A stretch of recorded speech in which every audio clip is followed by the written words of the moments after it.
Hello, in this video I'll talk about Cesare Beccaria and his ideas about crime and punishment.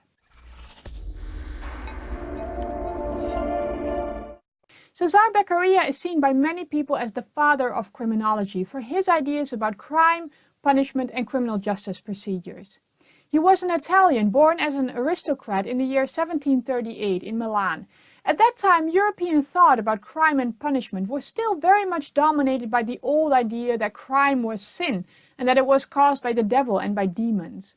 And in part to punish the devil and the demons that were causing crime, very harsh punishments were used. At the time when Beccaria came along, the era of enlightenment was in full swing and scientists were starting to challenge the old views, but the people who had political power were not ready to leave those old ideas behind yet.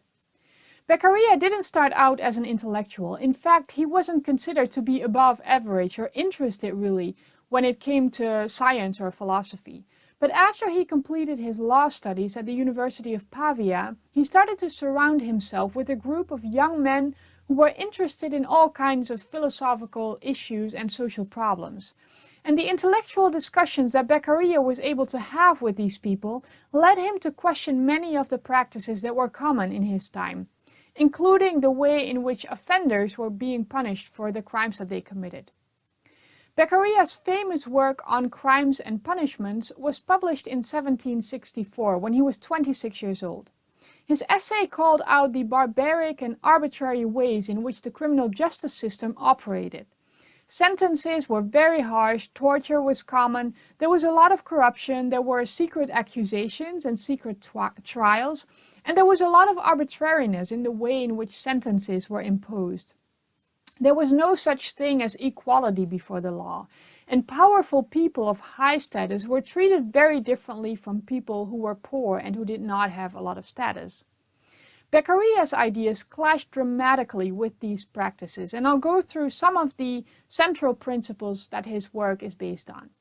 First, according to Beccaria, only the law can prescribe punishment. It is up to the legislator to define crime and to prescribe which punishment should be imposed. It is not up to a magistrate or a judge to impose a penalty if the legislator has not prescribed it. And neither is it up to a judge to change what the law says about how a crime should be punished. The judge should do exactly what the law says.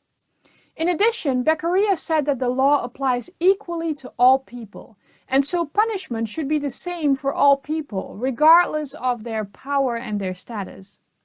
Beccaria also believed in the power of making the law and law enforcement public. More specifically, laws should be published so that people actually know about them, and trials should be public too. Only then can onlookers judge if the trial is fair. Regarding severe punishment, Beccaria said that if severe punishments do not prevent crime, they should not be used. Instead, punishment should be proportional to the harm that a crime has caused.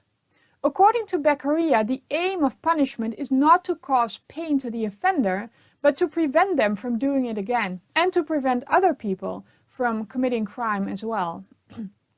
In order to be able to do that, Beccaria believed that punishment should be certain and swift. He believed that if offenders were sure that they would be punished, and if punishment would come as quickly as possible after the offense, that this would have the largest chance of preventing crime. As another controversial issue, Beccaria argued against the death penalty. In his view, the state does not have the right to repay violence with more violence. And in addition to that, Beccaria believed that the death penalty was useless. The death penalty is momentary, it is not lasting, and therefore the death penalty cannot be very successful in preventing crime, according to Beccaria. Instead, lasting punishment